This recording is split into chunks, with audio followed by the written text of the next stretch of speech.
एक ब्रिज है, एक तरफ पहाड़ है, वहीं दूसरी तरफ तेजी से बह रहा पानी और फिर कुछ ही सेकंड में ना ये ब्रिज रिवर के साथ बह जाता है। ये विजुअल उत्तराखंड के चमोली डिस्ट्रिक्ट के नीति वैली का है। हेवी रेन के बाद यहाँ पर तमक ड्रेन जो था उसका पानी का लेवल इतना ज़्यादा बढ़ गया कि ब्रिज उस फोर्स को हैंडल ही नहीं कर पाया। और इसमें पता है सबसे स्कैरी पार्ट क्या है कि ब्रिज के पास ना एक ट्रक और एक एसयूवी भी यहाँ से निकल रही है और कुछ ही मोमेंट के बाद ब्रिज कंप्लीटली पानी में बह जाता है। और ये वीडियो जो है वो सोशल मीडिया पर काफ़ी ज़्यादा वायरल हो रहा है।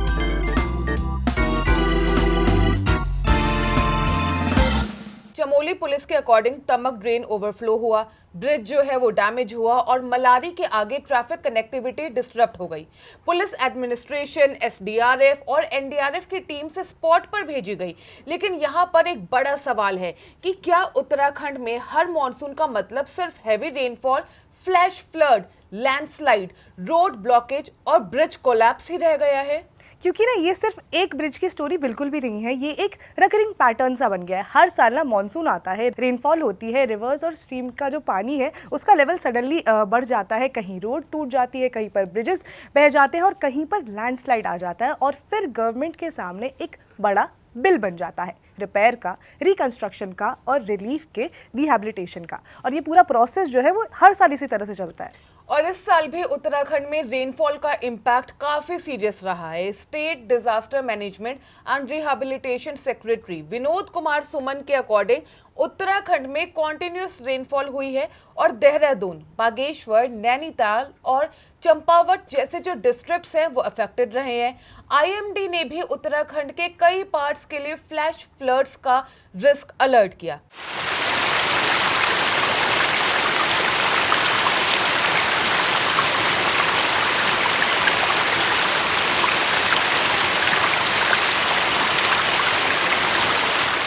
हम लोग जब भी समझते हैं ना कि फ्लड, जब भी हम कहते हैं कि इस एरिया में फ्लड आ गया है, लेकिन उसके साथ ही ना फ्लैश फ्लड की स्टोरी भी आ जाती है, तो ये डिफरेंस समझना बहुत ज़्यादा इंपॉर्टेंट हो जाता है। क्योंकि नॉर्मली फ्लड को तो हम समझ लेते हैं कि किसी एरिया में पानी ज़्यादा हो गया एक पर्टिकुलर लेवल से और फिर वहाँ पे फ्लड आ जाता है। लेकिन इस सीज़न में स्पेशली जो उत्तराखंड का एरिया, वहाँ पे फ्लैश फ्लड बहुत ज़्यादा सुनने को मिलता है। तो वो क्या होता है? एग्जैक्टली और जो फ्लड है वो जनरली तब होता है जब किसी एरिया में पानी का लेवल इतना बढ़ जाए कि रिवर अपने नॉर्मल चैनल से बाहर आ जाए और सराउंडिंग एरियाज में पानी फैलने लगे। लेकिन फ्लैश फ्लड बहुत रैपिडली डेवलप होता है, मतलब रेनफॉल या किसी सडन वाटर सर्ज के बाद कुछ ही टाइम में रिवर, स्ट्रीम या ड्रेन का ओवरफ्लो डेंजरस लेवल तक पहुंच सकता है। और उत्तराखंड जैसे माउंटेनियस टेरेन में प्रॉब्लम और भी ज्यादा कॉम्प्लिकेटेड हो जाती है, क्योंकि वहाँ पर ना माउंटेन्स हैं, स्टीप स्लोप्स हैं, नैरो वैलीज हैं और अगर एक शॉर्ट पीरियड में भी ना बहुत ज़्यादा पानी बरस जाए या फिर बारिश हो जाए तो वाटर को स्प्रेड होने की जगह ना लिमिटेड चैनल ही मिलती है, जिसकी वजह से पानी चारों तरफ फैल जाता है। एग्जैक्टली और इसीलिए फ्लैश फ्लड का फोर्स बहुत ही डेंजरस हो सकता है। ये सिर्फ पानी नहीं होता है, फास्ट मूविंग वाटर अपने साथ मड, रॉक्स, ट्रीज और डेब्रिस भी कैरी कर सकता है। और जब ये फ्लो ब्रिज, रोड या किसी स्ट्रक्चर से ना टकराता है तो डैमेज बहुत ही रैपिडली हो सकता है। बिल्कुल। और ना अब सवाल ये आ जाता है कि उत्तराखंड से यही कहानी हर साल क्यों सामने आती है और इस तरह के जो विजुअल्स हैं वही हमें क्यों सुनने को मिलता है, और इसके लिए क्या सिर्फ बारिश जो है वही रिस्पॉन्सिबल है? इसके लिए जिम्मेदार कौन है?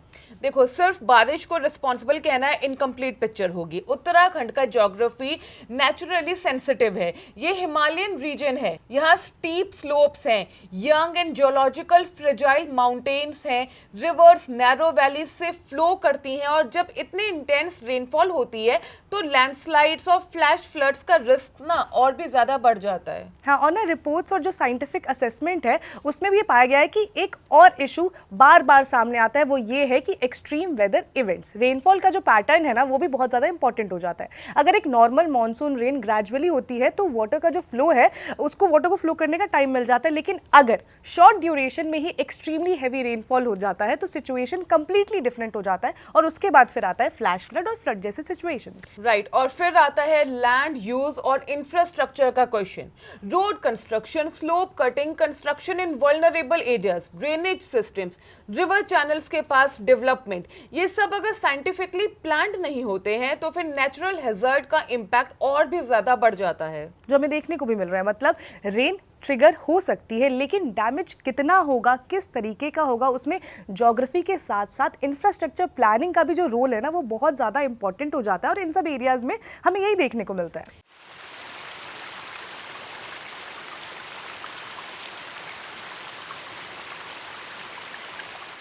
एग्जैक्टली और इसीलिए डिजास्टर को सिर्फ कोट एंड कोट नेचर का गुस्सा बोलकर स्टोरी खत्म नहीं हो जाती है। हमें ये भी देखना पड़ता है कि वल्नरेबल एरियाज में हमें क्या बनाना चाहिए, कैसे बनाना चाहिए। अब हम आते हैं उस नंबर पर जो किसी भी डिजास्टर की जो रियल कॉस्ट है वो समझाता है और उसको समझने में हेल्प करता है, और वो है पैसा। उत्तराखंड को डिजास्टर की वजह से कितना इकोनॉमिक डैमेज होता है वो भी थोड़ा जान लेते हैं। अब यहाँ पर एक इंपॉर्टेंट डिस्टिंक्शन है। गवर्नमेंट के जो डिजास्टर फिगर्स हैं वो हर साल ना एग्जैक्टली सेम तरीके से कैलकुलेट नहीं होते हैं। कभी डायरेक्ट डिपार्टमेंटल डैमेज रिपोर्ट होता है, कभी सेंट्रल असिस्टेंट्स की डिमांड होती है और कभी complete post disaster needs assessment होती है।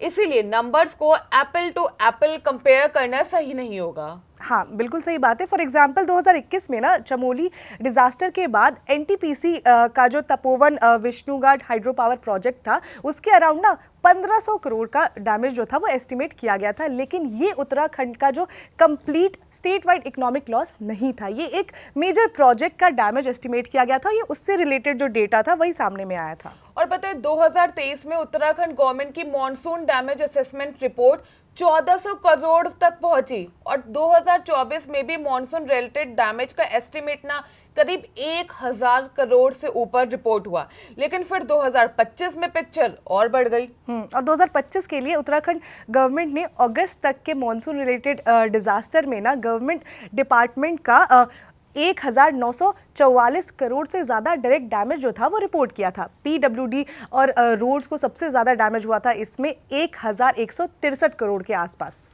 और स्टेट ने सेंटर से 5702.15 करोड़ की स्पेशल असिस्टेंस मांगी थी। लेकिन ध्यान रखिए 5702 करोड़ को डायरेक्ट इकोनॉमिक लॉस मत समझिए। इसमें डैमेज्ड इंफ्रास्ट्रक्चर की रिकंस्ट्रक्शन के साथ वल्नरेबल इंफ्रास्ट्रक्चर को फ्यूचर डिजास्टर्स के लिए प्रोटेक्ट करने के लिए भी अमाउंट इंक्लूडेड था। हाँ, अब ऑब्वियस सा सवाल इसमें आ जाता है कि इसका सोल्यूशन क्या है? क्या फ्लड को कंप्लीटली रोका जा सकता है? देखो कंप्लीटली तो बिल्कुल भी नहीं। It's a natural disaster. Heavy rainfall या नेचुरल हैजार्ड्स को स्टॉप नहीं किया जा सकता है, लेकिन डैमेज को रिड्यूस किया जा सकता है। सबसे इंपॉर्टेंट है अर्ली वार्निंग। अगर किसी कैचमेंट में वाटर लेवल रैपिडली राइज कर रहा है तो लोकल पॉपुलेशन को टाइमली अलर्ट मिलना चाहिए। बिल्कुल। सेकेंड आ जाता है better drainage and river monitoring. Mountain areas में ना जो स्मॉल स्ट्रीम्स होती हैं और जो ड्रेन होता है उनको इग्नोर बिल्कुल भी नहीं किया जा सकता है। वो काफ़ी डेंजरस हो सकता है, क्योंकि फ्लैश फ्लड ना कभी कभी एक छोटे ड्रेनेज चैनल को भी एक्सट्रीमली डेंजरस बना सकते हैं। और हमने देखा भी है पास्ट में इस तरह के एग्जाम्पल कि किस तरह से एक छोटा का छोटा ड्रेनेज से भी बहुत भयंकर बाढ़ आई है। और थर्ड है कंस्ट्रक्शन प्लानिंग। रोड बनाना जरूरी है, कनेक्टिविटी भी जरूरी है, लेकिन slope stability, drainage retaining structures और जियोलॉजिकल कंडीशंस को अगर इग्नोर करके कंस्ट्रक्शन करेंगे तो मॉनसून में वही इंफ्रास्ट्रक्चर वल्नरेबिलिटी बन सकता है। और वो हो भी रहा है। इस तरह के एग्जांपल्स भी हम देख रहे हैं। और चौथा आ जाता है डिजास्टर रेजिलिएंट इंफ्रास्ट्रक्चर। जो ब्रिज है, रोड है और जो उस एरियाज में जिस तरह के घर बनाए जा रहे हैं उन्हें लोकल वेदर के हिसाब से नहीं बल्कि वहाँ के हिसाब से बनाया जाना चाहिए। लेकिन एक मिनट गरिमा, यहाँ पर मुझे याद आता है कि ये प्रॉब्लम ना सिर्फ उत्तराखंड की नहीं है, इंडिया के दूसरे स्टेट्स भी ना हर साल फ्लड से डील करते हैं। और सबसे पहला एग्जांपल अभी मेरे दिमाग में आ रहा है, वो है असम का। राइट, बिल्कुल। असम में फ्लड कोई नई फिनोमेना तो नहीं है। ब्रह्मपुत्रा और उसकी ट्रिब्यूटरीज की वजह से स्टेट हिस्टोरिकली फ्लड प्रोन रहा ही है। 1954, 1988, 1998, 2004, 2012, 2022 हर कुछ सालों में सीवियर फ्लडिंग ने असम के लार्ज पार्ट्स को अफेक्ट किया है। और 2022 की फ्लड सिचुएशन पर्टिकुलरली सीवियर थी। लेकिन यहाँ भी एक ना इम्पॉर्टेंट पॉइंट ये है कि असम में फ्लड सिर्फ एक साल का इवेंट बिल्कुल भी नहीं है, ये रेकरिंग डिजास्टर है। और इस रेकरिंग डिजास्टर की ना इकोनॉमिक कॉस्ट भी काफ़ी ज़्यादा है। काफ़ी ज़्यादा नुकसान असम हर साल झेलता है। गवर्नमेंट ऑफ इंडिया की मिनिस्ट्री ऑफ होम अफेयर्स के डेटा के अकॉर्डिंग असम गवर्नमेंट ने 2021 में करीब 1000 करोड़ फ्लड लैंडस्लाइड्स डैमेज के लिए सीक किए थे। तो वहीं पे 2022 में ना ये फिगर और बढ़कर करीब 1300 करोड़ के आसपास चला गया था। सेंटर ने इसमें 520 करोड़ के आसपास जो पैसे थे वो अप्रूव किए थे और 160 करोड़ एनडीआरएफ से रिलीज हुआ था। 2023 में असम गवर्नमेंट ने फ्लड और लैंडस्लाइड डैमेज के लिए करीब 117 करोड़ सीक किए थे।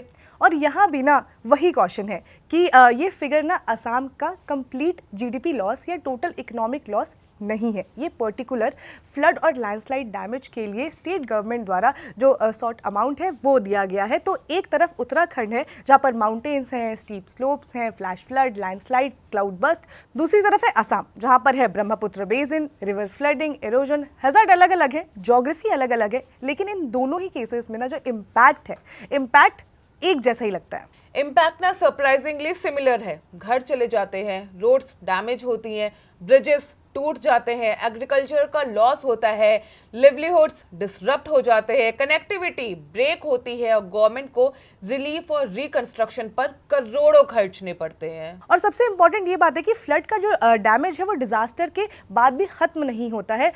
इसको एग्जांपल से समझते हैं कि मान लीजिए पानी तो चला गया, लेकिन जो किसान है जिसने अपनी फसल खो दी है वो तो वापस नहीं आएगा। रोड रिपेयर होने में टाइम लगता है, बिजनेस रीओपन होने में टाइम लग जाता है, टूरिज्म डेस्टिनेशन को रिकवर करने में टाइम लग जाता है, और जो गवर्नमेंट के जो बजट है पूरा का पूरा उसको रिकंस्ट्रक्शन में भी ना गवर्नमेंट के ऊपर प्रेशर आ जाता है और सब चीज़ों के लिए टाइम लगता है। और इसीलिए जब हम बोलते हैं कि फ्लड में इतने करोड़ का डैमेज हुआ तो एक्चुअली उस नंबर के पीछे बहुत सारी इंडिविजुअल स्टोरीज होती हैं।